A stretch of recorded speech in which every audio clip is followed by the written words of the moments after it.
回転剣舞か。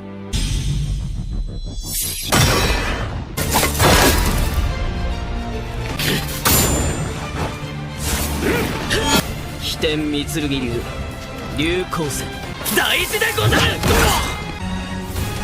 負ける。 Okay, so that was a clip, really the whole fight there, broken down, of in the latest episode of Kenshin. And boy, it was a real action-packed episode. So, we start off with Kenshin facing off against Aoshi. They have this epic fight that, you just saw there. And the animation was just stellar. Excellent animation, really good animation.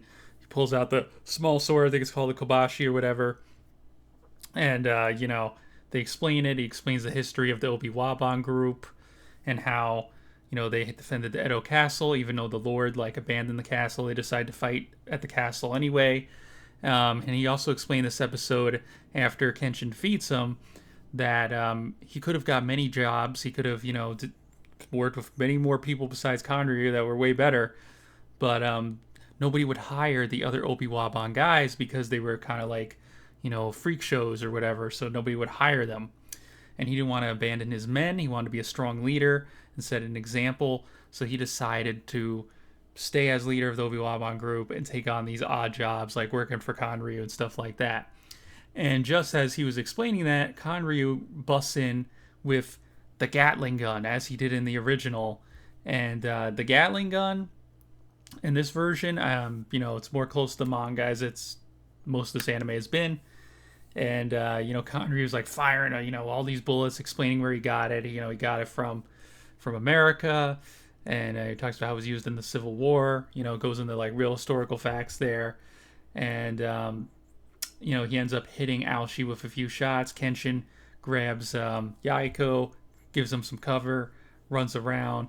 And then Kanryu even pulls out a cigarette at one point and is just bragging about how he, money is better than, is the ultimate power and better than being a swordsman.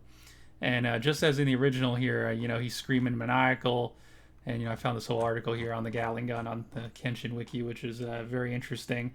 I couldn't find a clip. Nobody uploaded it to YouTube of him firing the Gatling gun. But basically watch the episode. He's, smoking a cigarette. He's firing the Gatling gun. And while he's doing that, everybody in the mansion hears it. The Obi-Waban guys, they show up. They see Aoshi, he's taking a hit. He's bleeding. And Shikijo basically throws himself in front of the Gatling gun. And that's how the episode ends, with Shikijo getting shot 20 times. And everybody being shocked. Which, for the people that have seen the original anime and the manga, it's one of the saddest moments, I would say, in the entire anime. The Obi-Waban guys are really cool. Even on their way to come defend Aoshi after they heard the shots in the mansion, they had a little lighthearted moment with each other in Sanosuke.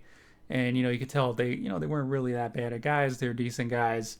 And, now they're getting shot up by Kanryu, who's just a complete piece of crap, which is, really, really, really sad.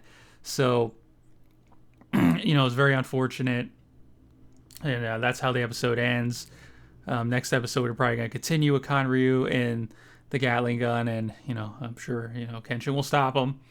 But yeah, this was a very action-packed episode, really diving into the history of the Obi-Waban group, of even the Gatling gun, how that was made, and Aoshi, and just the animation between Aoshi, the animation of Aoshi and Kenshin fighting was just epic. It was great to see. I'm not sure if I would say it was better in the original, because again, nostalgia, but it was really, really good. I would say, give this episode a watch. Again, if you've seen the original anime, give this episode a watch. Give it a watch. It's great. You know, I would say 10 out of 10 episode. Excellent. But anyways, just want to do this review. Don't forget to like. Don't forget to subscribe. It is greatly appreciated. Don't forget to follow on TikTok. We need to get the followers up. And wherever you are, have a fantastic day.